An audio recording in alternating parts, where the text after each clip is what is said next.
இன்னைக்கு எடுத்திருக்கிற புஸ்தகம் வந்து photographic civil disobedience 1930-1931 edited by Aruvathi Bhatnagar and Sumathi Ramasamy.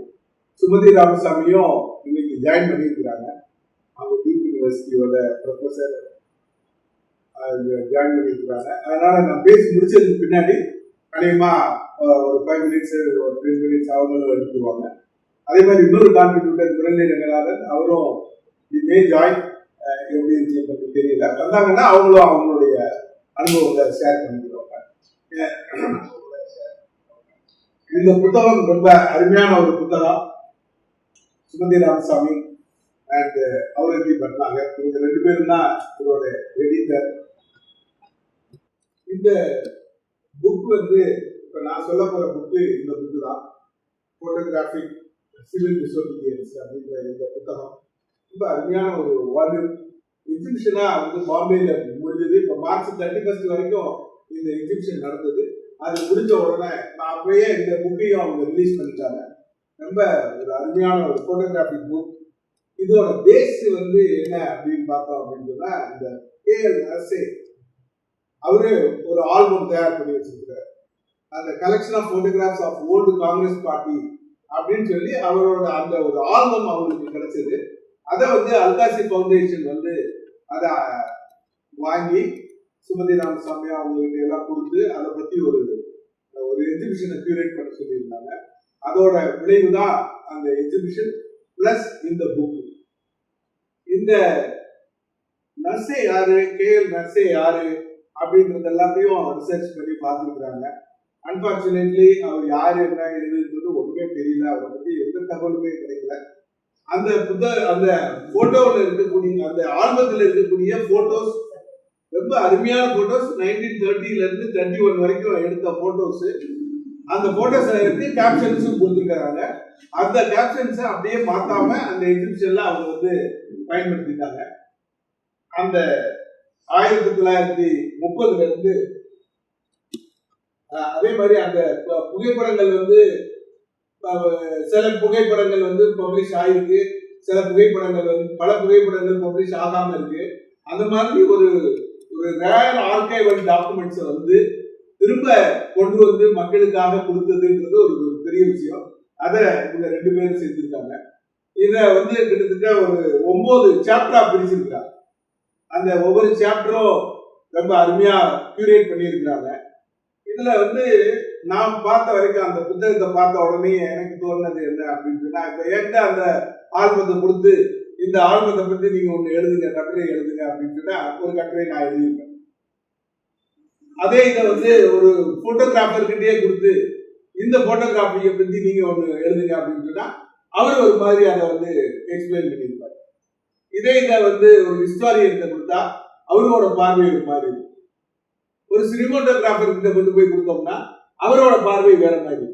அப்ப இந்த இந்த கட்டுரைகள்ல வந்து இவங்க எப்படி செலக்ட் பண்ணிருக்கிறாங்கன்னா, இது மாதிரி வெவ்வேறு ஆளுமைகளை கொண்டு வந்து அதே ஆல்பத்தை கொடுத்து அவங்களோட பாயிண்ட் ஆஃப் வியூல இருந்து அவங்கள பார்க்க சொல்லியிருக்காங்க. அதனால ஒவ்வொருத்தரும் ஒவ்வொரு விதமா அதை வந்து பார்த்துருக்குறாங்க. அது இந்த புத்தகத்தோட ஒரு தனி சிறப்பு. இப்ப ஒரு ஆள் அதை இன்டர்பிரேட் பண்ணியிருந்தா அது ஒரு ஆங்கிள் மாத்திரம் அந்த இன்டர்பிரிட்டேஷன் இருந்திருக்கும். அப்படி இல்லாம அந்த போட்டோவை பல ஆங்கிள் இருந்து பார்த்து அதை வந்து விமர்சனம் பண்ணி எழுதியிருக்கிறாங்க. எப்படி போட்டோகிராஃபியில ஆங்கிள் ரொம்ப முக்கியமோ அதே மாதிரி பார்வையாளர் அந்த எழுதுறவங்களோட பார்வையும் ரொம்ப ரொம்ப முக்கியம். அந்த கோணம், அந்த ஆங்கிள் அது வந்து அதுல வெவ்வேறு விதமா வெளிப்படுது. அது போக போக நம்ம பார்க்கும்போது தெரியும். இதுல வந்து அந்த சவுத் பாம்பேன்னு சொல்றோமே, அந்த பாம்பேல முக்கியமா நடந்த நிகழ்வுகள் எல்லாத்தையும் அவங்க வந்து தொகுதி எழுதியிருக்காங்க. இதுல அந்த 9 சாப்டர் வந்து சும்மா ரஃபா நான் வந்து டிரான்ஸ்லேட் பண்ணியிருக்கிறேன். அது வந்து அப்படியே எக்ஸாக்டான டிரான்ஸ்லேஷன் இல்லாத ஃபர்ஸ்ட் இன்ட்ரோடக்ஷன் மாதிரி வந்து இந்த ஆல்பத்தை பத்தியும் அதோட பேக்ரவுண்டை பத்தியும் ரொம்ப அருமையா வந்து சுமதி ராமசாமியும் அருவத்தி பட்நாகர் 2 பேரும் சேர்ந்து பண்ணியிருக்காங்க. அதாவது ஒத்துழையாத பம்பாய், அந்த மும்பைல இருக்க மக்கள் எப்படி ஒத்துழையாமை இயக்கத்தை நடத்தினாங்க அப்படின்றத ஒரு வெளிச்சம் போட்டு காட்டுறது மாதிரி ஒரு வேர்ல்ட் வியூவா அவங்க வந்து கொடுக்குறாங்க. அதுக்கு அடுத்து ஒத்துழையாமை இயக்கம் அந்த நடந்த பொம்பாயோட இடங்கள், எந்தெந்த இடங்கள்ல எப்படி எல்லாம் நடந்தது, அது ஒரு இன்ட்ரெஸ்டிங்கான ஒரு சாப்டர் தான். அப்புறம் வந்து அந்த அந்த ஒத்துழையாமையை பண்ணக்கூடிய மக்கள் அவங்க வந்து எப்படி வந்து இருக்கிறாங்க. ஒரு விஷயத்துல என்ன அப்படின்னு சொன்னா, அந்த சினிமா அப்ப ரொம்ப பாப்புலரா வந்துட்டு இருக்கு. அந்த சினிமா ஆங்கிள் அந்த போட்டோகிராஃபியை பாக்குறாங்க.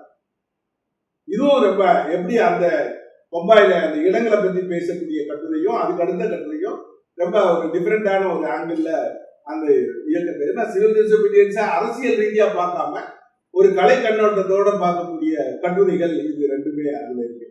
அப்புறம் சுதேசி இயக்கத்தோட வரலாறை பத்தி எழுதியிருக்கிறாங்க அவங்க.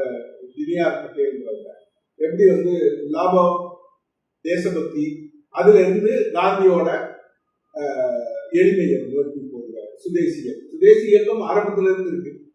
காந்தியோட கண்டுபிடிப்பு மாத்திரம் இல்லை, காந்திக்கு முன்னாடியே சுதேசி இயக்கத்தை சொல்லியிருக்கோம். 1900லேயே சுதேசி இயக்கம் ஆரம்பிச்சாச்சு.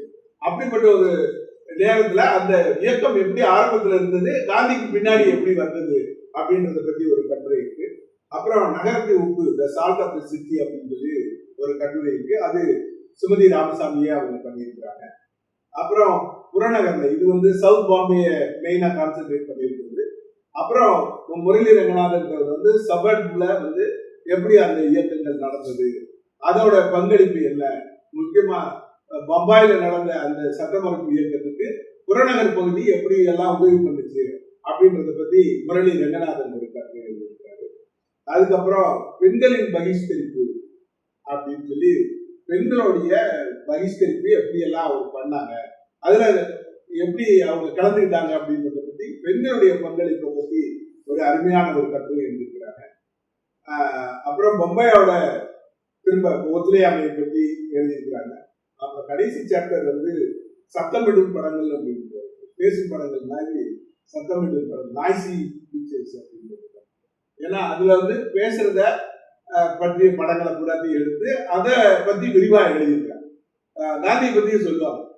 இப்போ வந்து மைக்கே வந்து அவர் பேசுறதே ரொம்ப ரொம்ப வால்யூம் ரொம்ப கம்மியா இருக்கும். அப்ப ஆடியோ சிஸ்டம் அதெல்லாம் அவ்வளவு பக்காவா இல்லை. 10,000 பேர் 20,000 பேர் கூடி இருக்கக்கூடிய கூட்டத்துல அவருடைய பேச்சு எத்தனை பேருக்கு கேட்கும், அப்ப அந்த பேச்சை எப்படி கேட்டிருப்பாங்க, அவங்க என்ன நடந்திருக்கும் அப்படின்றத பத்தி எல்லாம் வந்து நிறைய புத்தகங்கள் இருக்கு. அதுல அதை ஒட்டி இதுவும் ரொம்ப அருமையான ஒரு கட்டுரை. இது வந்து ஏப்ரல் 6th காந்தி உப்பு எடுக்கிறாரு. உப்பு எடுத்ததுக்கு பின்னாடி இங்க உப்பு சத்தியாகிரகம் ஆரம்பிக்கும். அது வரைக்கும் தண்டியில நடக்கக்கூடிய இதுல கான்சென்ட்ரேட் பண்றாங்க. இங்க ஏற்பாடுகள்லாம் நடந்துட்டு இருக்கு. அந்த ஏப்ரல் 6th இருந்து 29th ஆகஸ்ட் 1931 வரைக்கும் நடந்த நிகழ்ச்சிகளோட புகைப்பட தொகுப்புதான். ஏப்ரல் 6 இருந்து ஆகஸ்ட் வரைக்கும் நடந்த நிகழ்ச்சிகள். ரொம்ப இதை வந்து குரோனாலஜிக்கலா அவர் பண்ணல, படங்களை பூராத்தையும் தொகுத்து வச்சிருக்கிறாரு. அதுல டேட்டு அதெல்லாம் வந்து அவ்வளவு கரெக்டா இல்லை. அதனால அதோட தலைப்பு வந்து collection of photographs of old Congress party. 36.5 24 6 centimetre thickness வந்து 6 சென்டிமீட்டர். அதோட உயரம் வந்து 36 சென்டிமீட்டர். அந்த ஆல்பத்தோட உயரம், அகலம் வந்து 24 சென்டிமீட்டர். இவ்வளவுதான் அந்த மொத்த ஆல்பம். அது முத சுமதி ராமசாமி வந்தாங்க. வந்து அவங்களுக்கு எப்போதுமே ஒவ்வொரு தடவை அவங்க டெல்லிக்கு வரும்போதும் எக்ஸைட்டடா இருக்கும். அவங்களுக்கு எக்ஸைட்டடா இருக்கும், எனக்கு ரொம்ப எக்ஸைட்டடா இருக்கும். ஏன்னா அவங்க ஏதாச்சும் புதுசா ஒன்று சொல்லுவாங்க. நான் ரொம்ப அந்த அவங்க கேப்ல இருக்கக்கூடிய நேரத்துல நான் கண்டுபிடிச்ச புது விஷயங்கள் எல்லாத்தையும் அவங்க கிட்ட பகிர்ந்துருப்பேன். அதனால இந்த தடவை வந்து ஒரு எக்ஸைட்டடா வந்ததுக்கு அவங்களுக்கு ஒரு காரணம் என்னன்னா, காந்தியடிகள் பர்சுரை சாஸ்திரிக்கு வந்து இது பண்ணியிருக்கிறார், மசாஜ் பண்ணியிருக்கிறார். இப்ப அந்த மசாஜ் பண்ணத போட்டோஸ் இருக்கு, அதோட வீடியோ. காந்தியே வந்து அவருக்கு மசாஜ் பண்றாரு அந்த லெப்ரசி பேஷண்ட்டுக்கு அப்படின்ற ஒரு வீடியோ என்கிட்ட கிடைச்சது. அதை நான் அவங்ககிட்ட சொல்லியிருந்தேன். அப்ப வந்து அந்த லெப்ரசியை பத்தி அவங்க ஒரு ஆய்வு கட்டுரை எழுதிட்டு இருந்தாங்க. அந்த நேரத்துல இது கிடைக்குது, இதை பத்தி நான் சொல்றேன்னா அதை பார்க்கணுன்றதுல ரொம்ப ஆர்வமா வந்தாங்க. ஆனா அவங்க எனக்கு கொடுத்த ஆர்வம் என்ன அப்படின்னு சொன்னா, இந்த போட்டோகிராபிக் ஆல்பம். இந்த ஆல்பம் என்ன ஒண்ணு கிடைச்சிருக்கு, அதை நான் புத்தகமா போட போறேன் அப்படின்னு சொல்லிட்டு அந்த படங்கள் எல்லாம் காமிச்சாங்க. ரொம்ப அற்புதம். அதை பத்தி நம்ம அடுத்து நம்ம பார்க்கலாம் என்னன்னு. இப்ப நான் ஏற்கனவே சொன்ன மாதிரி அந்த முதல் கட்டுரை பற்றி அது ஒரு இன்ட்ரடக்ஷன் மாதிரி. இந்த ஆல்பத்தை பத்தி, இந்த ஆல்பத்தில் இருக்கக்கூடிய படங்கள், அது கிடைச்ச வரலாறு, அதை எப்படி அவங்க இன்டர்பிரேட் பண்ணாங்க, எப்படி கண்காட்சியா அதை வந்து அதை அமைச்சாங்க அப்படின்றத பத்தி 2 பேருமே எடிட்டர்ஸ் 2 பேரும் எழுதுனதுதான் முதல் கட்டுரை. 2வது எழுதியிருக்கிறது வந்து பிரீத்தி சோப்ரான்றவங்க இந்த சம்பவம் நடந்த இடங்கள், அந்த இடங்களை பத்தி எழுதுறாங்க. இது ரொம்ப ரொம்ப முக்கியமானதா உங்களுக்கு தெரியுது. எப்படி அப்படின்னு சொன்னா, பொதுவெளி அவங்க அவங்க எடுத்திருக்கிறது.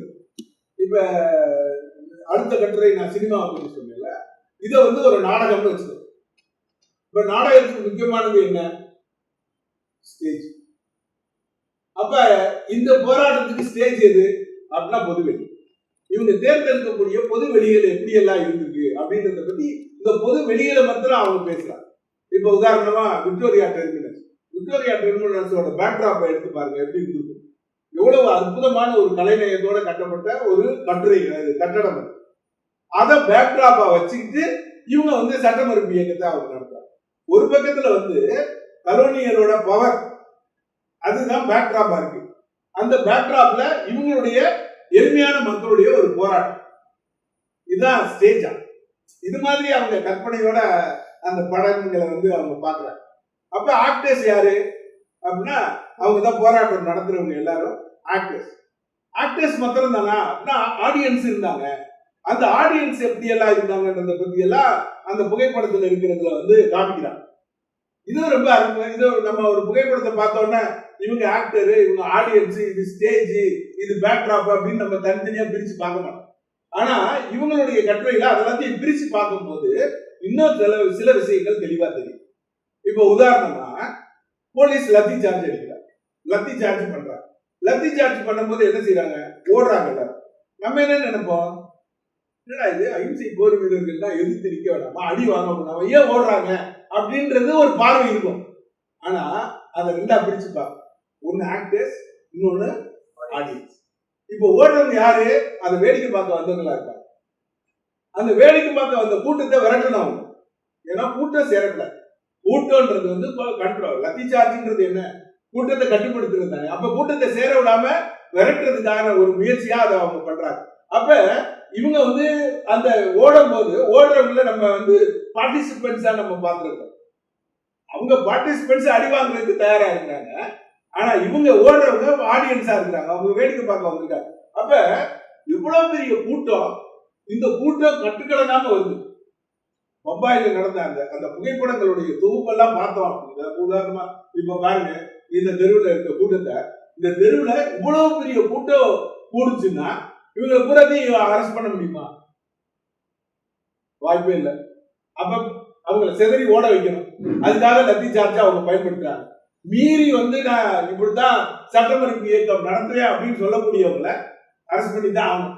அரெஸ்ட் பண்ணி எங்க அனுப்புறது? ஜெயிலுக்குள்ள அனுப்ப முடியுமா? ஜெயில் பத்தாது. அப்ப என்ன செய்யறாங்க? அப்ப எப்படி வந்து போராட்டக்காரர்கள் வந்து பொதுவெளியை பயன்படுத்துறாங்களோ அதே பொதுவெளியை போலீஸும் பயன்படுத்துதுன்னு எழுதுறாங்க. பொதுவெளியவே கம்பி கட்டி வேலி போட்டு அதான் ஜெயில். உங்களை அரெஸ்ட் பண்ண வேண்டியது அந்த ஜெயிலுக்கு கொண்டு போய் வச்சிட வேண்டியது. ஜெயில்னா நம்ம வந்து ஜெயிலுக்கு போக வேண்டியது. இது ஒரு அந்த இதையும் வந்து நாடகமா பாக்குறாங்க. நாடக பாணியில தான் அதை வந்து அந்த இன்டர்பிரிட்டேஷன் அவங்க பண்றாங்க. இது மாதிரி பொதுவெளியில நடக்கக்கூடிய போராட்டங்கள், பொதுவெளியவே வந்து சரியா மாற்றக்கூடிய ஒரு அமைப்புகள், இது எல்லாத்தையுமே வந்து புகைப்படமா எடுத்திருக்காங்க. இது வந்து டைரக்ட் ஆங்கிள் எடுத்துருக்காங்க. இந்த புகைப்படத்தை நீங்க வந்து அந்த புகைப்படத்துல பாத்தீங்கன்னா தெரியும். அதுல வந்து முள் வேலியெல்லாம் போட்டிருக்காங்க. முள் வேலிக்கு இந்த பக்கம் இருந்து அந்த போட்டோகிராஃபர் இந்த படத்தை எடுத்திருக்காரு.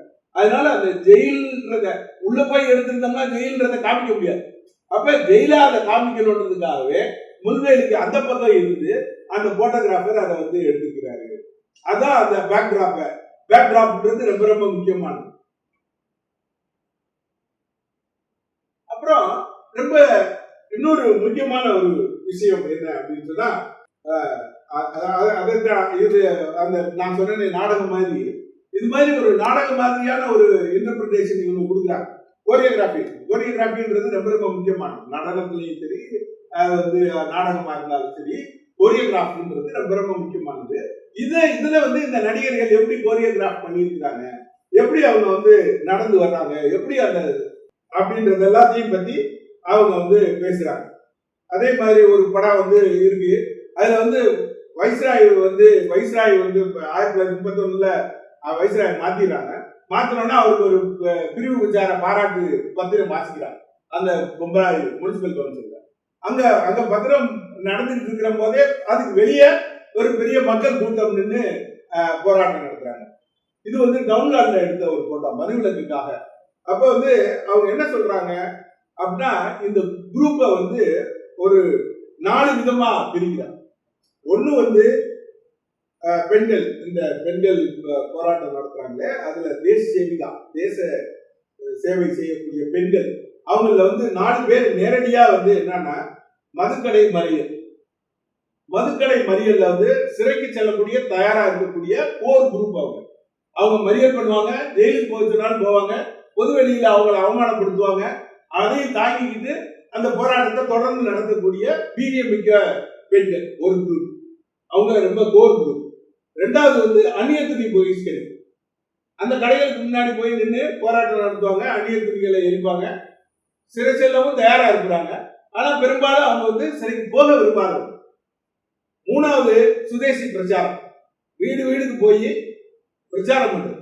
அவங்களை பிரச்சாரம் பண்ணும்போது அவங்களை யாரும் கைது பண்ண மாட்டாங்க, அதனால கைதுல இருந்து தப்பிச்சிடலாம். அதே சமயத்துல ஒரு தேச சேவை செய்யலாம். அதனால அந்நிய துணி பகிஷ்கரிப்பை பத்தி, சுதேசி இயக்கத்தை பத்தி பிரச்சாரம் பண்ணக்கூடிய பெண்கள் அப்படின்றது 3வது. 4வது குரூப் வந்து ஸ்பின்னிங், கதர் பிரச்சாரம் பண்றது.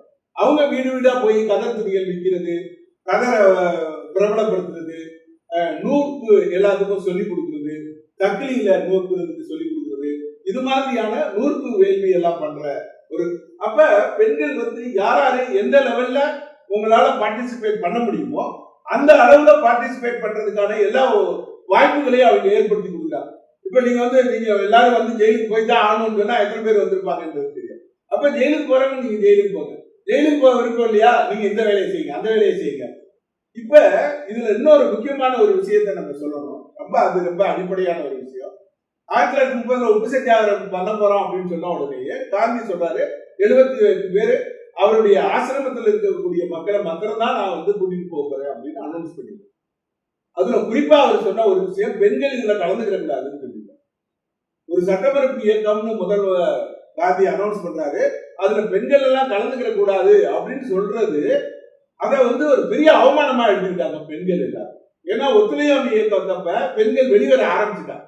அப்ப வெளிவரக்கூடிய அந்த பெண்கள் வேகத்தோட இருக்கும் போது நீங்க வந்து சட்டமறுப்பு இயக்கத்துல கலந்துக்க கூடாது அப்படின்னு சொன்னா எப்படி இருக்க முடியும் அப்படின்னு சொல்லிட்டு பெண்கள் எல்லாரும் பொதுச்சு எழுந்துட்டாங்க. எழுந்து காந்தி கிட்ட போய் சண்டை போடுறாங்க.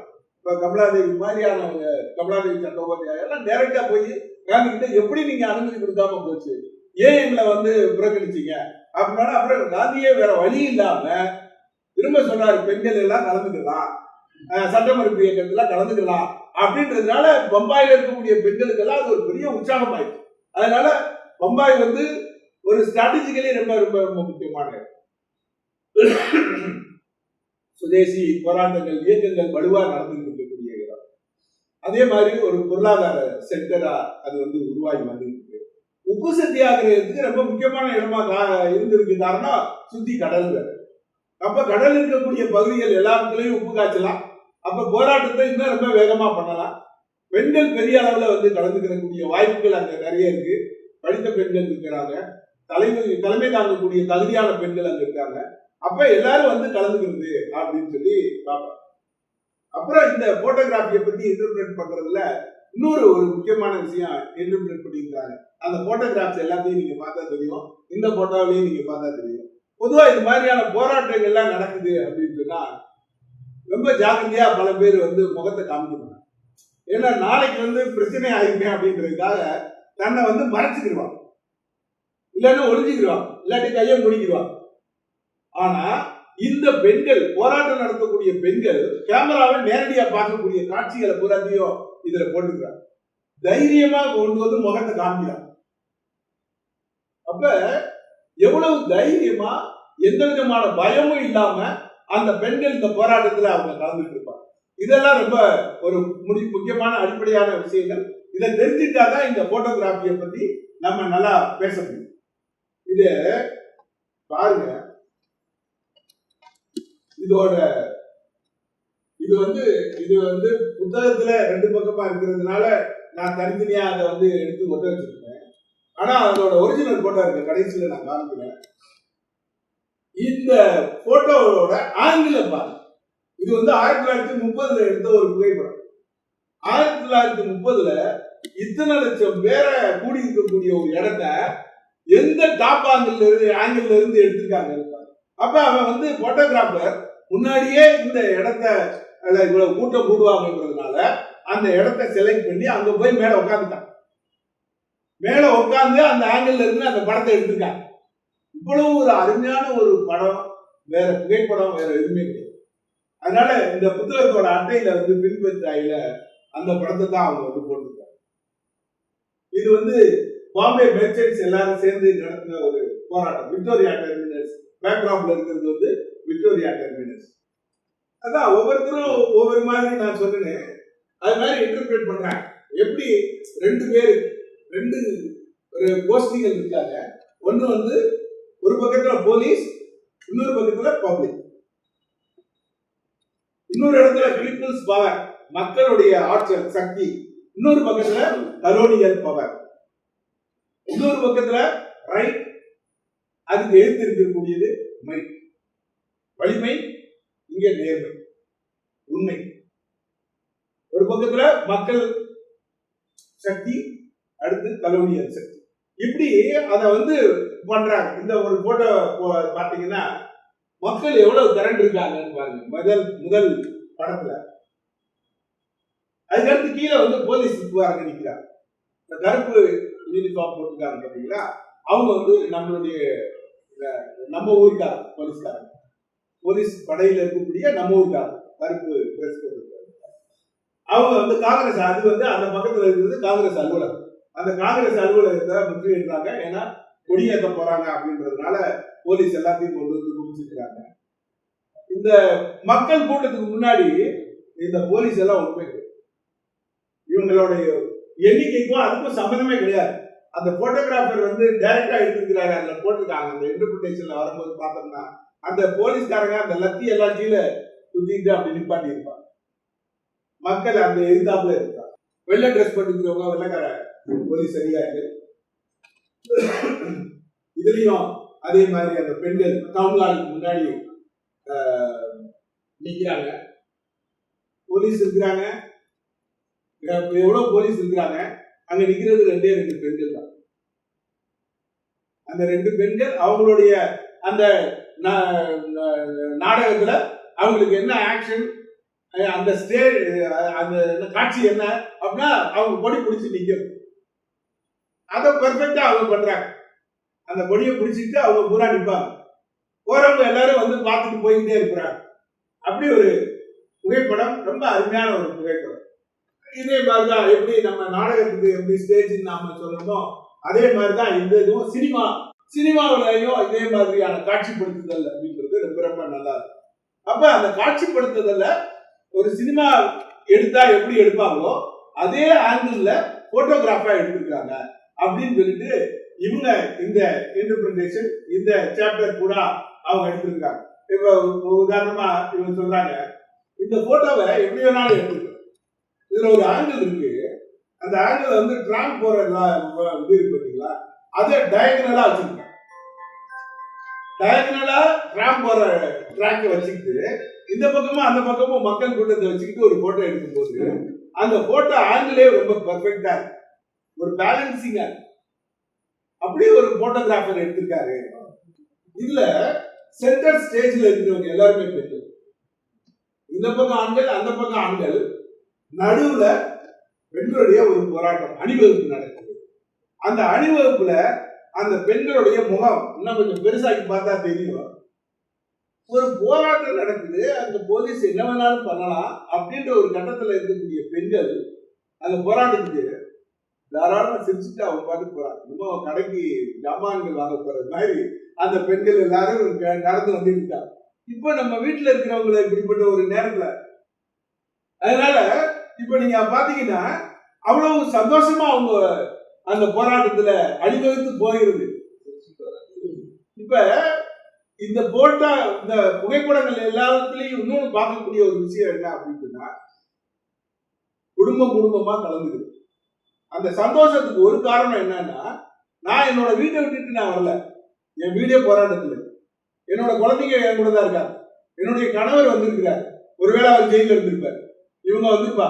அதனால ஒட்டுமொத்த குடும்பமே ஒரு போராட்டத்துல கலந்துக்கிற போது குடும்பத்தோட கடைக்கு போறது மாதிரியான ஒரு உணர்வு தான் அவங்களுக்கு வந்திருக்க வழியில, அவங்க ஒரு போராட்டம் நான் தனியா நடத்துறேன் அப்படின்ற எந்த விதமான உணர்வும் அவங்களுக்கு வரல. அந்த மாதிரியான ஒரு ஒரு நிலையில அவங்க வந்து அவங்களுடைய போராட்டத்தை நடத்திட்டு போறாங்க. இது ஒரு அவங்க என்ன சொல்றது, அந்த சொல்றாங்க மறியல் பண்றாங்க. மறியல் பண்ணும்போது அந்த பெண்கள் சாதாரணமான பெண்கள், அவங்களோட ரோல் என்ன, கடைக்கு முன்னாடி நின்று இந்த பொருள்களை எல்லாம் வாங்காதீங்கன்னு வர்றவங்க சொல்லணும், அவ்வளவுதான். அதனால கை கட்டிக்கிட்டு அவங்க பாட்டுக்கு நிற்பாங்க. யாராச்சும் வந்தாங்கன்னா கும்பிட்டு இந்த பொருள் எல்லாம் வாங்காதீங்க அப்படின்னு சொல்லுவாங்க. அந்த பெண்கள் வந்து சாதாரணமா இருக்கக்கூடிய ஒரு பெண்கள். ஏன் வந்து இந்த ஆல்பம் ரொம்ப ரொம்ப முக்கியமானதுன்னா, இது பெரிய பெரிய தலைவர்களுடைய புகைப்படங்கள் இல்லை. நம்ம சொல்லக்கூடிய ஒரு 20 தலைவர்கள் இருப்பாங்க. அந்த 20 தலைவர்களை மாத்திரம் புகைப்படம் எடுத்த ஒரு காட்சிப்படுத்துதல் இங்க கிடையாது. இந்த காட்சிப்படுத்துதல் அப்படின்றது வந்து சாதாரணமான மக்கள், எந்த விதமான பேக்ரவுண்டுமே இல்லாத ஒரு மக்கள் எப்படி இந்த சட்ட மறுப்பு இயக்கத்துல பெருவாரியான அளவு வந்து கலந்துக்கிட்டாங்க அப்படின்றத பாக்குறது தான் இதோடைய காட்சி அமைப்பு.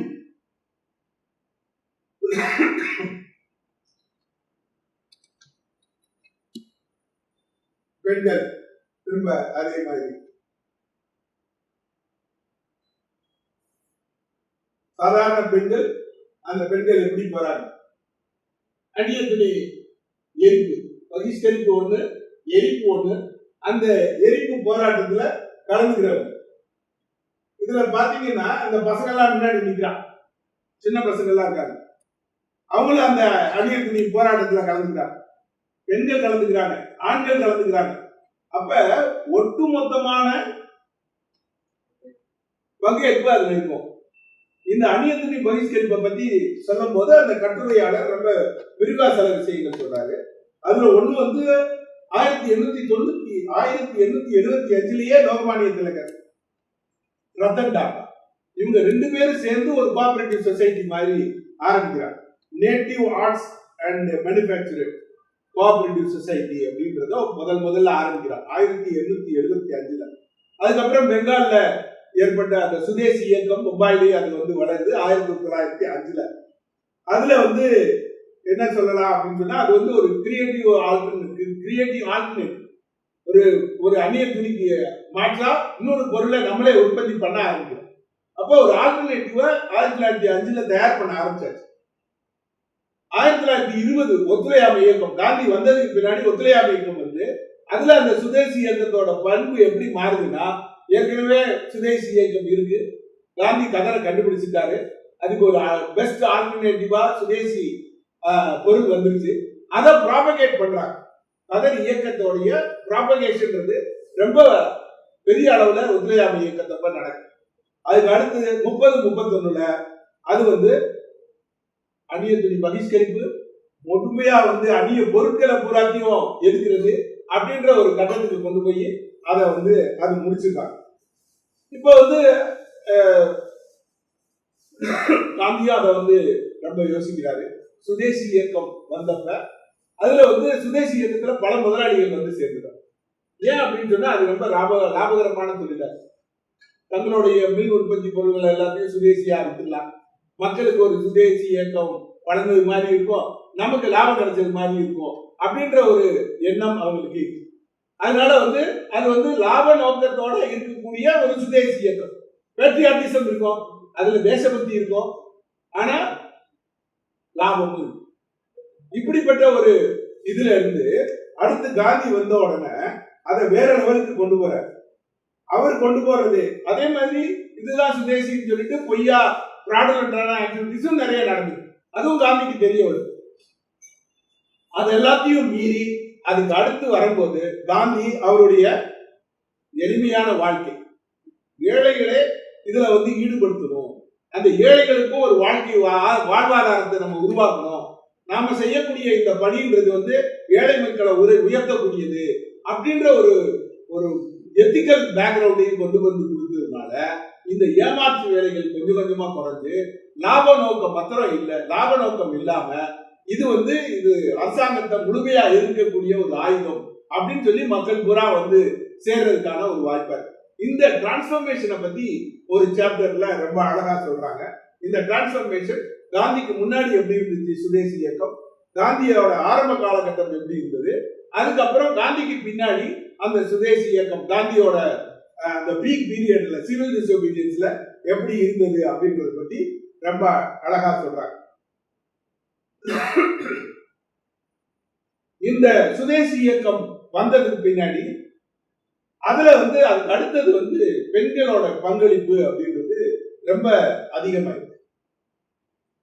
வெறும் சட்டமறுப்பு இயக்கம் மாத்திரம் இருந்து உப்பு காய்ச்சல் மாத்திரம் இல்லாம அதோட சேர்த்து இந்த அந்நியத்துணி பகிஷ்கரிப்பு கதர் இயக்கம் எல்லாம் வந்ததுக்கு பின்னாடி பெண்களுடைய டாமினன்ஸ் ரொம்ப ரொம்ப அதிகமாயிடுச்சு இந்த சிவில் டிசோபீடியன்ஸ் மூவ்மெண்ட்.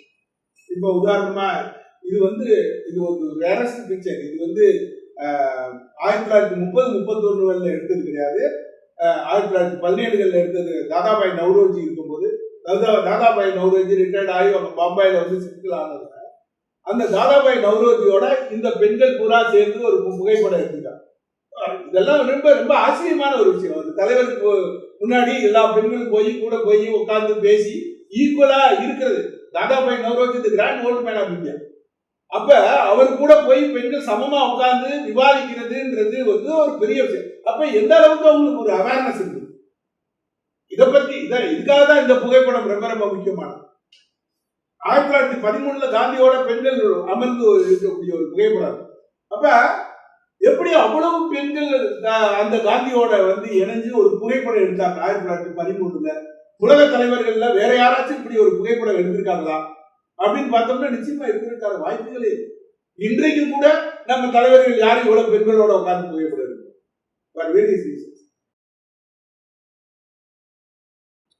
அப்புறம் சுமதி ராமசாமியோட அடுத்தது chapter salt of the city. இதுல அந்த பெண்கள் எவ்வளவு தூரம் அவங்க வந்திருக்காங்க அப்படின்றத ரொம்ப அருமையா காமிக்கிறாங்க. இதுல ஒரு ஸ்கூலே நடத்த ஆரம்பிச்சிடாங்க. எப்படி உப்பிச்சு காய்ச்சது அப்படின்றதுக்கு ஒரு வகுப்பு எடுக்கிறாங்க. என்னென்ன செய்யணும் அப்படின்றதெல்லாம் பிட் நோட்டீஸ் எடுக்கிறாங்க.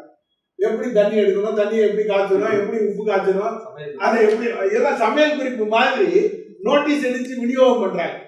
அப்ப அந்த புத்தகத்திலே போட்டிருக்கு. நீங்க பாத்தீங்கன்னா அந்த புகைப்படங்கள்ல எல்லாத்தையும் யாராச்சும் ஒருத்தர் காந்திக்குள்ளாக போட்டு உட்காந்துருப்பாரு, அவரு நடுவில் உட்காந்து அவர் சொல்லி கொடுத்துட்டு இருப்பாரு, எல்லாரும் அதை பார்த்துட்டு இருப்பாங்க. அப்ப அவர் லீட் எடுக்கிறாரு, இப்படியெல்லாம் செய்யுங்க அப்படின்னு சொல்றாரு. அப்படி எல்லாரும் உப்பு காய்ச்சக்கூடிய ஒரு காட்சி எடுத்திருக்கிறாங்க. உப்பு காய்ச்சல் இந்த டம்ளர் எடுத்துட்டு போக வேண்டியது, கடல்ல போய் தண்ணி எடுத்துட்டு வந்துடும். பானை எடுத்துட்டு போலாம், கடல்ல தண்ணி எடுத்துட்டு வந்து அந்த தண்ணியை எடுத்து கொண்டு அடுப்பு, கறி அடுப்பு மாதிரி ஒரு அடுப்பு, தூக்கிட்டு போற மாதிரியான ஒரு அடுப்பு. அந்த அடுப்பை எங்க வேணாலும் வச்சு அடுப்பை உருவாக்கிடலாம். இருப்பு சட்டி, ஒரு சின்ன சட்டி, அந்த சட்டியை வச்சு தண்ணியை வச்சுக்கிட்டு காய்ச்ச வேண்டியது. எவ்வளவு ஒரு எளிமையான ஒரு டெக்னிக். ஆனா அது அந்த வாசகம் ரொம்ப ரொம்ப முக்கியமான ஒரு வாசகம் அதுல இருக்கிறது. அந்த மேக் ஷிஃப்ட் அவுட்டோர் ஸ்கூலா அது மாதிரி ஒரு ஸ்கூல்ல ஆரம்பிக்கிறாங்க. ஆரம்பிச்சு அது பண்றாங்க. ஒரு எளிமையான ஒரு ஆயுதங்கள் இவங்க கிட்ட இருக்கிறது. என்னது? ஒரு லோட்டா, ஒரு அடுப்பு, ஒரு இருப்பு சட்டி, இவ்வளவுதான் இவங்களுடைய ஆயுதம். ஆனா அந்த ஆயுதத்தை வச்சுக்கிட்டு உலகத்திலேயே சக்தி வாய்ந்த பிரிட்டிஷ் அரசாங்கம் அவங்களை எதிர்க்கிறாங்க. இதுதான் அந்த அகிம்சை தத்துவத்தோட ரொம்ப அற்புதமான ஒரு விஷயம். சாதாரணமான மக்களும் சாதாரணமான ஒரு கருவிகளை வச்சுக்கிட்டு மிகப்பெரிய ஆயுதங்களை கூட அதை எதிர்க்க முடியும் அப்படின்றதுக்கு இந்த சட்டமறுப்பு இயக்கம் அப்படின்றது ஒரு மிகப்பெரிய உதாரணம்.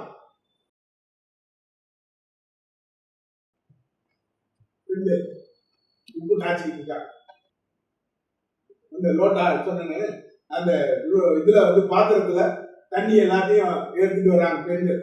இந்த இந்த இந்த போட்டோலையும் நீங்க பாத்தீங்கன்னா அந்த பெண்களோட கூட இருக்கிறது பூரா குழந்தைங்க. குழந்தைங்களும் அந்த போராட்டத்தில் கலந்துக்கிறாங்க. அவங்களும் உற்சாகமா அவங்க ஒரு சின்ன டம்ளர் எடுத்துட்டு வந்தா அவங்க ஒரு தண்ணி எடுத்துட்டு விசிறி உப்பை காய்ச்சிடுது அப்படின்றது ஒரு பெரிய விஷயம். இந்த குழந்தைங்க பெண்கள் எல்லாரும் குடகுடமா தலையில வச்சுக்கிட்டு தூக்கிட்டு வர்றாங்க.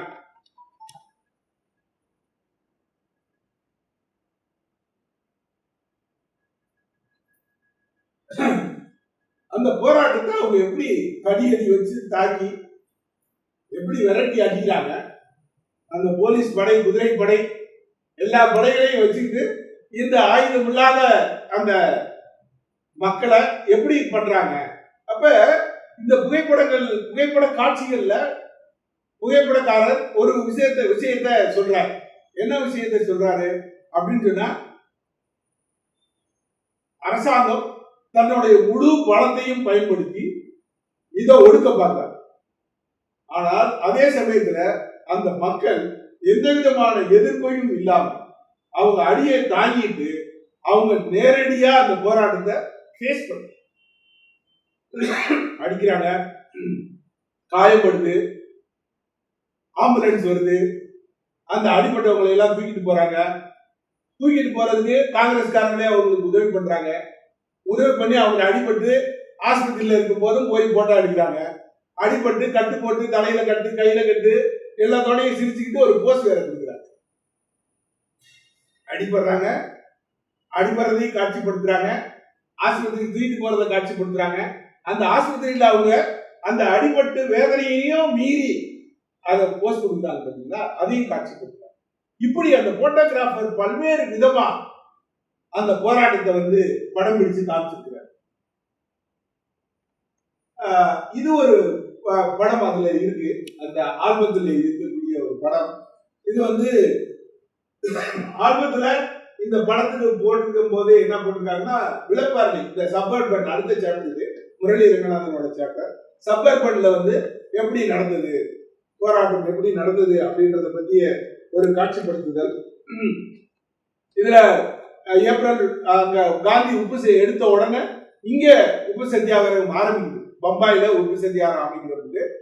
முதல்ல சேனாதிபதி அந்த உப்பு சத்தியாகிரகத்தை தலைமை தாங்கி சப்பர்பன் ஏரியாவில் நடத்துனது பஜாஜ், ஜம்னலால் பஜாஜ் தான் அந்த போராட்டத்தை நடத்துறாரு.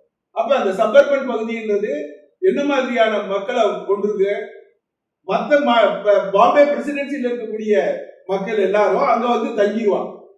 தங்கி பம்பாயில நடக்கக்கூடிய பல்வேறு போராட்டங்கள்ல போய் கலந்துக்குவாங்க. அது ஒரு ஸ்ட்ராட்டஜிக் பாயிண்ட். சப்பர்பன்றது ஒரு ஸ்ட்ராட்டஜிக் பாயிண்ட். அது ஒரு சென்டர் ஆஃப் ஆக்டிவிட்டிஸா அது டெவலப் ஆயிருக்கு. அங்க விளப்பார்லிய சென்டர் பண்ணி அது நடக்குது. இந்த புகைப்படத்தை போட்டிருக்கிறதுல விளப்பார்லியில நடந்ததா இந்த காட்சிப்படுத்துதல் போட்டிருக்காங்க. இந்த போட்டோவில் போட்டிருக்காங்க. அந்த புக்லயும் அதான் இருக்கு. அதுக்கு சோர்ஸ் போடும்போது நேரு மெமோரியல் மியூசியத்துல அதை எடுத்துதான். இந்த ஆல்பத்துல இல்ல, நேரு மெமோரியல் மியூசியத்துல எடுத்த போட்டோன்னு போட்டிருக்காங்க. ஆனா எங்ககிட்ட இருக்கக்கூடிய அதே போட்டோ எங்ககிட்ட இருக்கு. அதுல எங்ககிட்ட இருக்கிறதுல என்ன போட்டிருக்கு அப்படின்னு சொன்னா, உப்பு காய்ச்சல் தான், ஆனா மெட்ராஸ் பீச்சின் போட்டு. இது விளப்பாரில எடுத்த போட்டோவா அல்லது மெட்ராஸ் பீச்ல எடுத்த போட்டோவா அப்படின்றது தெரியல. ஆனா அதுல இருக்கக்கூடிய பெண்கள் எல்லாத்தையும் பார்க்கும்போது ஓரளவுக்கு தமிழ் பெண்கள் மாதிரி தெரியுது. அதனால ஒருவேளை தமிழ்நாட்டில் எடுத்துக்கலாம். இதுதான் நடந்திருக்கும் அப்படின்னு சொல்லல, விளப்பாரில கூட நடந்திருக்கலாம். ஆனா இது மாதிரியான ஒரு மாற்று கருத்துக்களும் இருக்கு. அப்ப இந்த ஆல்பத்தை பொறுத்தளவு அவங்களும் சொல்லியிருக்கிறாங்க. சுமதி ராமசாமியும் சொன்ன ஒரு விஷயம், புகைப்படங்கள் எடுத்தது ஒண்ணு, அதுக்கு அடுத்து அவரோ அல்லது அவருக்கு பின்னாடியோ அந்த கேப்ஷன்ஸ் எல்லாத்தையும் கொண்டு அதுல ஒட்ட வச்சிருக்காங்க அப்படின்னு சொல்றாங்க. அதனால அந்த கேப்ஷன்ஸ்ல இருக்கக்கூடிய தவறுகள் இருக்கலாம். அதனால இன்னும் நிறைய ஆராய்ச்சிகள் இதை ஒட்டி நம்ம பண்ணணும் அப்படின்னு சொன்னா இன்னும் புது புது விஷயங்கள் நமக்கு வர்றதுக்கான வாய்ப்புகள் நிறைய இருக்கு. அதுக்காக தான் இந்த ரெண்டு படத்தையுமே நான் சேர்த்து வச்சேன். சில படங்கள் இது வரைக்கும் காமிச்ச படங்கள்லயே இப்ப நமக்கு தெரிஞ்சவங்க அப்படின்னு பார்த்தோம்னா அநேகமா இந்த படம் தான். ஆமா, சரோஜினி நாயுடு பேசின ஒரு படம். அப்புறம் கமலாதேவி சட்டோபாத்தியாயா உட்கார்ந்து இருக்காங்க, அந்த படம். இது சாதாரணமான பெண்கள் உட்கார்த்துற பெண்கள். இவங்க வந்து டென்னிஸ் வீராங்கனை. அவங்களும் அவங்க அம்மாவும் அந்த போராட்டத்துல கலந்துட்டு இருக்காங்க. அதனால இந்த படத்தை பொறுத்தளவு கேப்ஷன்ல அந்த லீலா அவங்களுடைய புகைப்படம் அதை வந்து கேப்ஷனோட போட்டிருக்காங்க. அந்த இதுல அவங்க அந்த போராட்டத்துல கலந்துட்டு இருக்காங்க. இது வந்து லீலா கே முன்ஷியோட ஒய்ஃப். இவங்க வந்து ரொம்ப தீவிரமா அந்த போராட்டத்துல கலந்துட்டு இருக்காங்க. எப்படி கே முன்ஷி பாரதிய வித்யாபவன் ஆரம்பிச்சாரு, அந்த கே முன்ஷியோட மனைவி லீலாவதி பெண்களுடைய போராட்டத்துக்கு தலைமை தாங்கி நடத்தி இருக்காங்க. அவங்களோட நிக்கக்கூடிய பாடிய பாருங்க, எவ்வளவு போல்டா அந்த அம்மா நிக்கிறாங்க. அந்த புகைப்படத்துல போஸ்ட் கொடுக்குறாங்க, புகைப்படம் எடுக்கிறாங்க, அதுக்கு போஸ்ட் கொடுக்குறாங்க. அப்படி நிமிர்ந்து அந்த பெண்கள் யாராச்சும் பயந்து போய் நிக்கிறாங்களான்னு பாருங்க. எவ்வளவு தைரியமா அந்த பெண்கள் பூரா நிக்கிறாங்க. பாருங்க, இதுவும் லீலாவதி தான். அவங்கள சுத்தி போலீஸ். ஆனா அந்த அம்மா அப்படி இடுப்புல கையை வச்சுக்கிட்டு போலீஸ்காரனையே பயமுறுத்துறது மாதிரி நிற்கிறாங்க அந்த அம்மா, லீலாவதி அம்மா. இதெல்லாம் அருமையான ஒரு புகைப்படம். இது ஒரு அணியக்குறி பகிஷ்கரிப்பு. அங்க வந்து மறியல் பண்றாங்க. அந்த மறியல் நடத்த விடாம அவங்க தடுக்கிறாங்க. அவங்க வந்து அதை எதிர்த்து அங்க போய் நிக்கிறாங்க அந்த அம்மா.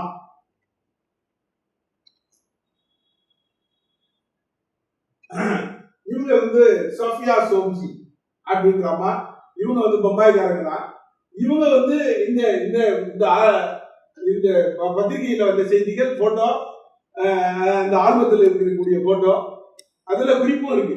இவங்க வந்து இந்த சாதுல்லா கான் யாரு அப்படின்னு சொன்னா, கான் சாஹிப் அப்துல் கபார் கானோட பிரதர், டாக்டர், நார்த் வெஸ்ட் ப்ராவின்ஸ்ல இருக்கிறவங்க, அவருடைய மகன். அவங்க ரெண்டு பேருக்கும் திருமணம் நடக்கும். இந்த ஒரு சாப்டர் வந்து அந்த திருமணங்களை பத்தியே பேசு. ஏன்னா இர்வினோட ஒப்பந்தம் முடிஞ்சிருக்கு. காந்தி இர்வின் ஒப்பந்தம் ஆயிடுது, கையெழுத்து ஆயிடுது. அதுக்கப்புறம் மறியல் போராட்டம் எதுவும் இல்லை. கைது பண்ணவங்க எல்லாத்தையும் விடுதலை பண்ணிட்டாங்க. காந்தி லண்டனுக்கு போயிட்டாரு, அங்க பேச்சுவார்த்தை நடந்துருக்கு. இந்த நேரத்துல அவங்க என்ன செய்யறது அப்படின்னும் போது இது மாதிரி தொடர்புகள் நிறைய நடந்திருக்கும். போராட்டங்கள்ல ரெண்டு பேரும் சேர்ந்து பணி செஞ்சிருப்பாங்க. அதனால ரொம்ப பீஸ்ஃபுல்லா நிறைய திருமணங்கள் நடந்திருக்கு. அப்ப பெரிய பெரிய கலப்பு திருமணங்கள் நடந்திருக்கு. அந்த திருமணங்களை எப்படி கதர் உடுத்தி எளிமையான முறையில நடத்துறது. இப்போ வட இந்தியாவில் நடக்கக்கூடிய திருமணம் அப்படின்றது ஒரு படோடமான ஒரு விஷயம். 5 நாள், 1 வாரம், 10 நாள் நடக்கக்கூடிய ஒரு திருமணத்துக்கு மத்தியில இந்த போராட்டத்துடைய விளைவா எல்லாமே வந்து கதர் புடவை கட்டி, கதர் ஆடை உடிச்சு எளிமையான ஒரு திருமணங்கள் நடக்கக்கூடிய காட்சியும் இப்போ வந்து அங்க அரங்கேற ஆரம்பிக்கும். அந்த சிவில் டிசோபீடியன்ஸோட aftermath of civil disobedience நடந்த மங்களகரமான நிகழ்ச்சிகளை பத்தியும் ஒரு கட்டுரை ரொம்ப அழகா அவங்க சொல்லியிருக்கிறாங்க.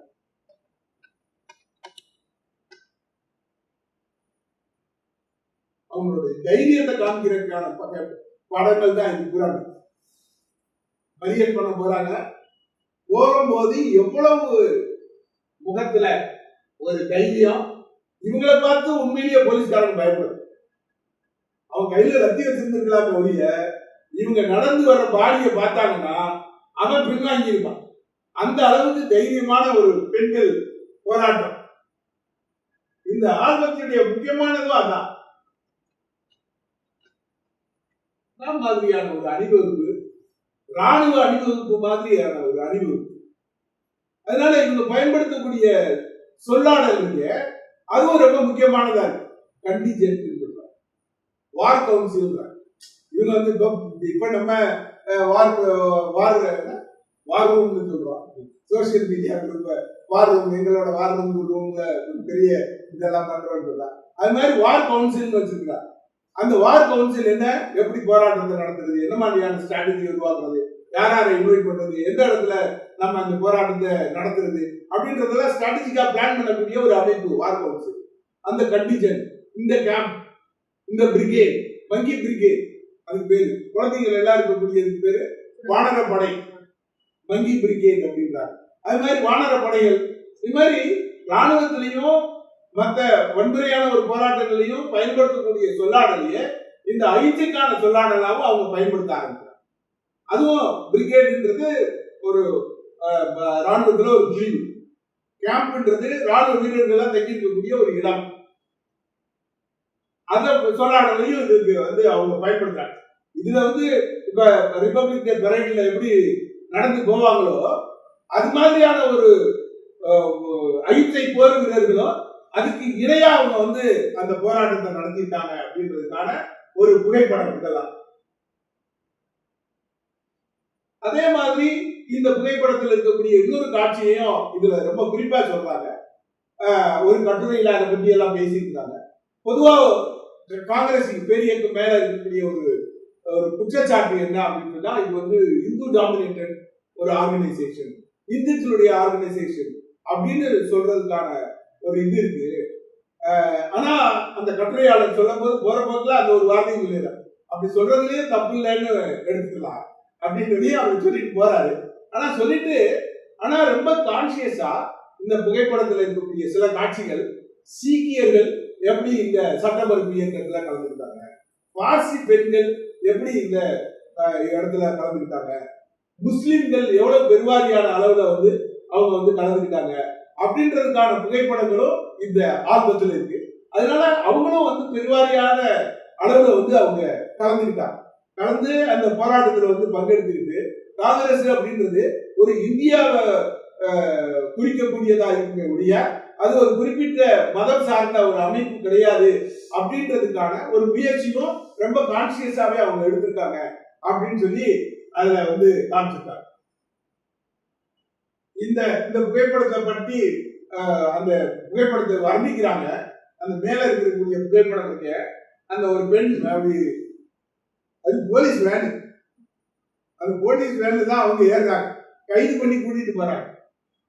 அப்ப அந்த அம்மா கையை உயர்த்தி அந்த இதை பிடிச்சு மேல ஏறாங்க. அந்த பெண்ணோட கை உயர்ந்து இருக்கு. அந்த போட்டாவை இன்டர்பிரேட் பண்றாரு அந்த கட்டுரையாளர். அந்த போலீஸோட லத்தி கீழே தரையில இருக்கு. கொடியை வந்து கொடுக்குறாங்க. நம்ம திருப்பூர் குமரனை பத்தி நம்ம சொல்றோம். அது மாதிரி கொடியை ஏத்த விடாம தடுக்கிறாங்க. நீ கொடியை நான் ஏத்தலனாலும் பரவாயில்ல, இந்த கொடியை விட மாட்டேன் அப்படின்னு சொல்லி அந்த பெண்கள் பிடிச்சுக்கிட்டு அந்த போலீஸ்காரங்களுக்கு இணையா வந்து சண்டை போடுறாங்க. அந்த மாதிரியான ஒரு காட்சிகள் இந்த படத்துல இருக்கு.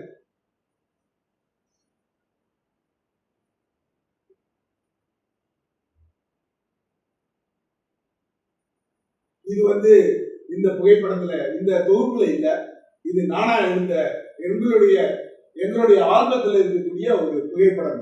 இதுவும் அந்த 1930களில் இருந்த ஒரு இதுதான். இந்த புகைப்பட ஆல்பத்துல இல்ல, இந்த புத்தகத்திலே இல்ல, இது எங்களுடைய கலெக்ஷன்ல இருக்கக்கூடியது. அந்த போலீஸ்காரரு அந்த பெண்களை வந்து பார்த்து கலைச்சு போக சொல்லி இருப்பாரு, இல்லாட்டி பயமுறுத்தி இருப்பாரு. அந்த 2 பெண்களும் நிக்கிற பாடியை பாரு. அந்த போலீஸை எதிர்த்து அந்த 2 பெண்களும் எவ்வளவு தைரியமா அந்த பெண்கள் நிக்கிறாங்க. பின்னாடி ஆண்கள் வேடிக்கை பார்த்துட்டு இருக்காங்க. ஆண்கள் முன்னின்று பின்னாடி பெண்கள் வந்து வேடிக்கை பார்க்கல. பெண்கள் முன்னாடி நின்று போலீஸை எதிர்த்துட்டு இருக்காங்க, ஆண்கள் அங்க வந்து வேடிக்கை பார்த்துட்டு இருக்காங்க.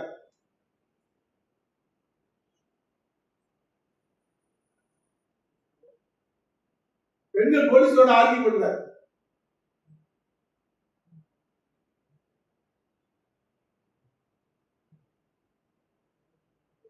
இது பார்சி பெண்கள் எப்படி அந்த சொன்னேன், வெவ்வேறு மதத்தை சார்ந்தவங்களும் வந்து போராட்டத்தில் கலந்துக்கிட்டாங்கன்னு. இது வந்து பார்சி பெண்களுடைய போராட்டம் அணிவகுப்பு. குழந்தைங்க வானர படை நிர்மாணத்துமே இது மாதிரி ட்ரைபல்ஸ் இருக்குல்ல, ட்ரைபல் குழந்தைங்க அவங்க உப்பு காய்ச்சுறாங்க. கஸ்தூர்பா அம்மையார், ரமாபாய் கூட்டத்தை பாருங்க. இது எங்களுடைய கலெக்ஷன். எவ்வளவு லட்சக்கணக்கான மக்கள் கூடி இருக்காங்க. காங்கிரஸ் தொண்டர்கள். ரொம்ப அருமையான ஒரு புகைப்படம் மேல டாப் வியூல இருந்து எடுத்துக்கிறாங்க. ஏன்னா இந்த மரபு இல்ல, அதான் சொல்றேன்ல, விக்டோரியா டெர்மினஸ் மாநில கூட மேல நின்றுருப்பாங்க. அப்ப இந்த கிரௌட பூராத்தையும் புகைப்படம் எடுக்கணும் அப்படின்ற ஒரு ஆசை தானே. சும்மா ஒரு 4 பேர் தலைவர் எடுத்து முதல் பக்கத்துல செய்தியா வெளியிடுறது இது இது ஏன்னா இது வந்து ஒரு ரொம்ப அடிப்படையான ஒரு விஷயம். இவ்வளவு கூட்டத்தை பார்த்த உடனே இப்பயே நம்ம பிரமிக்கிறோம்ல, சில பேருக்கு சேரக்கூடிய கூட்டத்தை பார்த்தோம் இவ்வளவா அப்படின்னு, அது மாதிரி பிரமிப்பை ஏற்படுத்தணும். அப்ப இந்த கூட்டத்தை பூராத்தையும் ஒரு புகைப்படமா எடுக்கணும்னு நினைக்கிறது. இந்த புகைப்படத்தோடைய நோக்கம் என்ன அப்படின்னு சொன்னா, இந்த போட்டோ அப்படியே பத்திரிகையில வந்திருக்கு. பத்திரிகையில வந்த போட்டோவை தான் நான் எடுத்து போட்டிருக்கேன். இதுல அந்த கூட்டத்துக்கு நடுவுல இத்தனை லட்சம் மக்களுக்கு மத்தியில பம்பாய் மாதிரியான ஒரு நகரத்துல 1930களில் கொடியேற்றினது ஒரு பெண். வேற எங்க நடந்திருக்கு? அந்த பெண்ணை மாத்திரம் போட்டு ரவுண்ட் பண்ணி அந்த பெண்ணை முன்னிலைப்படுத்தி இந்த கூட்டத்துல கொடியேற்றுறாங்க, அந்த பெண் கொடியேற்றுறாங்கன்னு அந்த புகைப்படம் வருது. அந்த பத்திரிகை இவ்வளவு பெரிய விஷயம்.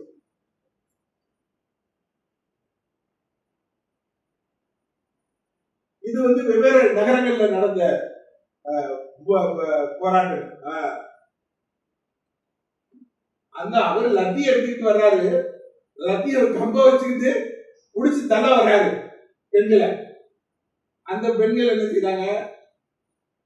சிரிச்சுக்கிட்டு போயா நீ வேற அப்படின்ற மாதிரி எவ்வளவு அருமையான ஒரு சிரிப்பு. அந்த ஒரு அராஜகமான ஒரு எதிர்ப்புக்கு பின்னாடி ஒரு அன்பான ஒரு சிரிப்பு. அதுதான் அஹிம்சையோட ஆற்றல். இந்த ஒரு புகைப்படம் போதும் அஹிம்சையோட ஆற்றலை பத்தி நம்ம சொல்றது. அப்படிப்பட்ட ஒரு படம் அது. வேகத்தை பாரு, கோஷம் போட்டு போறாங்க பெண்கள். அந்த அந்த கை உயர்த்தி அதுல போய் அந்த புகைப்படத்தை பார்த்தாலே அந்த பெண்கள் எவ்வளவு வேகமான கோஷம் போட்டுட்டு போயிருப்பாங்கன்னு நமக்கு தெரியும். நான் சொன்னேன் கடைசி ஒரு பேசும் படம்னு, அது மாதிரி இந்த படங்கள் எல்லாமே பேசுது நம்ம கிட்ட. ஒட்டுமொத்த பெண்கள் எப்படி வந்து 1920 ஒத்துழையாமை இருக்கிற பெண்கள் வர ஆரம்பிச்சாங்களோ, 1930-31ல பெண்கள் வந்து காந்திக்கு பின்னாடி வந்துட்டாங்க. அவங்க கட்டுரையாளரே எழுதியிருக்கிறாங்க. அதுல எல்லாத்துக்கும் வந்து பம்பாயில இருக்கிறவங்களுக்கு பூரா காந்தி பைத்தியம் பிடிச்சு போயிடுச்சு போல.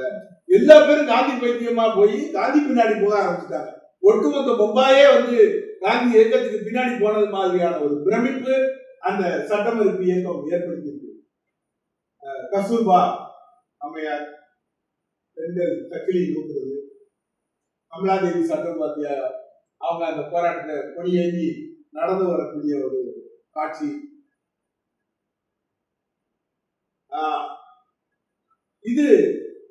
இதுதான் இந்த புகைப்படம் ஃபுல் வியூ. இது ஒரு பத்திரிகையில வந்த புகைப்படம். இது எங்களுடைய கலெக்ஷன்ல இருக்கு. அது ஏன் அதை நம்ம டைம் ஆயிடுச்சு ஓட வேண்டியிருக்கு. இப்ப இன்னொரு விஷயம் இதுல நிறைவா சொல்லணும். புத்தகத்தை இனிமேல் நீங்க வாங்கி படிச்சுக்கிற வேண்டியதுதான். சொல்ல வேண்டிய மேக்சிமம் விஷயங்களை வந்து சொல்லிட்டு இப்ப நம்ம பார்க்க வேண்டியது என்ன அப்படின்னு சொன்னா, இது ஒரு ஆல்பம். இந்த ஒரு ஆல்பத்துல இருந்து இப்படிப்பட்ட ஒரு அற்புதமான ஒரு புத்தகத்தை கொண்டு வந்துட்டாங்க அல்காசி பவுண்டேஷன். எங்க கிட்ட இந்த ஆல்பத்தை பத்தி பேச வரும்போது சுமதி ராமசாமி அவங்க கிட்ட பேசும்போது நான் பேசின ஒரு விஷயம் முக்கியமானது என்னன்னா, எங்க கிட்ட இருக்கக்கூடிய இன்னொரு கலெக்ஷன், அது தேஷ்பாண்டே கலெக்ஷன் சொல்லக்கூடியது. அது 8 வால்யூம். இந்த 8 வால்யூம்ல ஏராளமான பத்திரிகைகள்ல வந்த அன்றைய பத்திரிகைகள்ல வந்த செய்திகள், அதை பூராத்தையும் புகைப்படங்களா போட்டிருக்காங்க. இப்ப வந்து படிப்பறிவு இல்லாத மக்கள் அதிகமா இருந்த ஒரு நேரம். அப்ப அவங்களுக்கு வந்து மக்களுக்கு எப்படி உணர்ச்சி ஏற்படுத்துறது? நீங்க பக்கமா கட்டுரை எழுதுனீங்கன்னா யாரும் படிக்க மாட்டாங்க. அப்ப ஒரு புகைப்படம் போதும் அவங்கள வந்து எஜுகேட் பண்றது. அப்ப அதனாலதான் இல்லஸ்ட்ரேட்டட் வீக்லி, இல்லஸ்ட்ரேட்டட் மேகசின்ஸ் எல்லாத்துலயும் ஒரு இல்லஸ்ட்ரேஷன் வந்து ரொம்ப ரொம்ப முக்கியமானதா, காட்சிப்படுத்துதல் ரொம்ப ரொம்ப அவசியமானதா இருக்கு. அப்படிப்பட்ட ஒரு காட்சிப்படுத்துதல் தான் இது. அந்த டிஜி டெண்டுல்கர், டிஜி தேஷ்பாண்டேயோட வால்யூம் ரொம்ப ரொம்ப முக்கியமான ஒரு வால்யூம். அதுல வந்து கிட்டத்தட்ட இங்கிலீஷ் நியூஸ் பேப்பர் வந்து Bombay Chronicle, Evening News of India, Indian Daily Mail, Illustrated Weekly of India, Herald, Bombay Times of India, Indian Daily Mail, Indian States Journal, குஜராத்தில மும்பை சமாச்சார், இந்துஸ்தான் பிரஜாமித்ரா, அப்புறம் மராத்தியோட newspapers, Hindi newspapers, இது எல்லாத்தோட நியூஸ் பேப்பருடைய தொகுப்பு அந்த டிஜி தேஷ்பாண்டே கலெக்ஷன்ல இருக்கு. அப்ப இந்த புத்தகத்தை எழுத்த அந்த ஆராய்ச்சியாளர்கள், இன்னும் வரக்கூடிய ஆராய்ச்சியாளர்கள் இந்த தேஷ்பாண்டேயோட கலெக்ஷன்ஸையும் சேர்த்து பார்த்தாங்க அப்படின்னு சொன்னால் இன்னும் ஒரு அற்புதமான ஒரு புத்தகம் வெளிவரதுக்கான வாய்ப்பு இருக்கு. அதுல எவ்வளவு தூரம் ஆண்களும் பெண்களும் குழந்தைகளும் இந்த சட்டமறுப்பு இயக்கத்துல கலந்துக்கிட்டாங்க அப்படின்ற ஒரு விஷயமும் நமக்கு கிடைக்கிறதுக்கான வாய்ப்பு இருக்கு. அப்படிப்பட்ட ஒரு அற்புதமான நூலை உருவாக்கி கொடுத்த சுமதி ராமசாமி என்ற அவர் பட்நாகர், மிஸ்ஸஸ் பட்நாகர் அவங்களுக்கும் இந்த அல்காசி பவுண்டேஷன் இதை அற்புதமா ஆர்கைவ் பண்ணி அதை கண்காட்சிப்படுத்துறது, அதுவுக்கும் நம்ம நம்மளுடைய காந்தி இயக்கத்தின் சார்பாகவும் நம்ம நன்றியை தெரிவிச்சுக்குவோம். இப்ப நான் பேச வேண்டிய விஷயங்கள்லாம் பேசி முடிச்சுட்டேன். இப்ப அவங்க சுமதி ராமசாமி அவங்க லைன்ல இருக்கிறாங்க. அவங்க அதை பத்தி பேசினா இன்னும் நல்லா இருக்கும். எனக்கு தமிழ்ல பேச முடியாது, தமிழ் பேச முடியாது ரொம்ப. ஸோ கொஞ்சம் இங்கிலீஷும் தமிழும் மிக்ஸ் பண்ணி பேசுறேன், மன்னிக்கல. முதல்ல ரொம்ப தேங்க்ஸ் அவங்களுக்கு. உங்களுக்கும் நேஷனல் காந்தி மியூசியம்க்கு 10 வருஷமா நீங்க என்னோட ரிசர்ச் ரொம்ப நல்லா சப்போர்ட் பண்ணிட்டு இவ்வளோ இன்ஃபர்மேஷன் கொடுத்துருக்கீங்க. எனக்கு ரொம்பவே so grateful to you and to Mr. Padmanabhan in the library and all the people in the photo archives. Also, Dr. Prema அங்க இருக்காங்கன்னு நினைக்கிறேன். டாக்டர் பிரேமாக்கும் ரொம்ப தேங்க்ஸ். ரொம்ப ஒரு 5-6 வருஷம் முன்னாடி காந்தி ஸ்டடி சென்டருக்கு வந்தேன்னு நினைக்கிறேன். டாக்டர் பிரேமாவை சந்திச்சேன். அப்போ உங்களுக்கும் அவங்க உங்களோட மனைவியும் எனக்கு தெரியல, அப்புறம் தான் தெரிஞ்சது எனக்கு. So it was a wonderful occasion to meet them, and of course this was a great project to work on. And we are out of time, and I wanted to say I'm so gratified that you caught the gist of the project and all the significant points. You brought together so well, but you also brought so many new points. The photographs, I immediately sent a message to Murali. He couldn't come today in our radio in the paper. So message அனுப்பிச்சு அவரோட சட்டத்துல தான் அந்த photo இருக்கு. The one about the beachல, Madras பீச்ல salt manufacture பண்றது. அவர் அது இந்த ஆல்பம்ல இல்ல. It's actually a photo from the National Navy Memorial Library collection. So either it has been captioned incorrectly in that collection, or நீங்க உங்களோட போட்டோ எந்த சோர்ஸ்ல எனக்கு email அனுப்பிக்கிறேன். And also there were many other photographs to show how wonderful. You captured everything so well. But one important point I want to make, one of our goals for this project, even though Gandhi is so important for the national movement, this book was not about Gandhi. In the album, there will be 4 or 5 photographs of Gandhi. He is obviously key. It is partly is not there in the album because for a bulk of 1930 he was in jail. As we know, he went to the British, put him into prison in May, and they only released him in January of 1931. So part of the reason he's not visible in the album is because he was not, he was in jail. But I really think that the photographer was more interested in the people. இது மக்களோட முயற்சியெல்லாம் they were forefronting in this album. And amongst the people, really the focus on women, which is also one of the fascinating aspects of this album. And then you very rightly point out the fact that you also see all these children there. That was a very great interest to me because I'm working on the role of the child in Indian history as an Indian historian.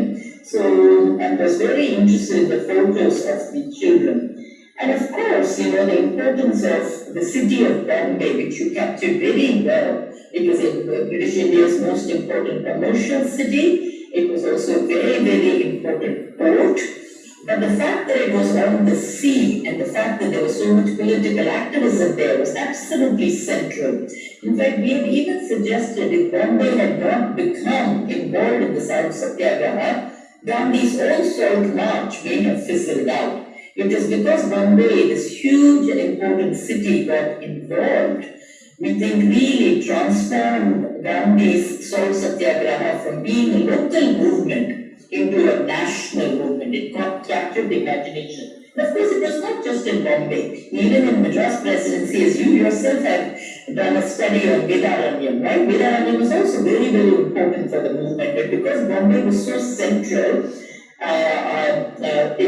the fact that this happened in Bombay was very important.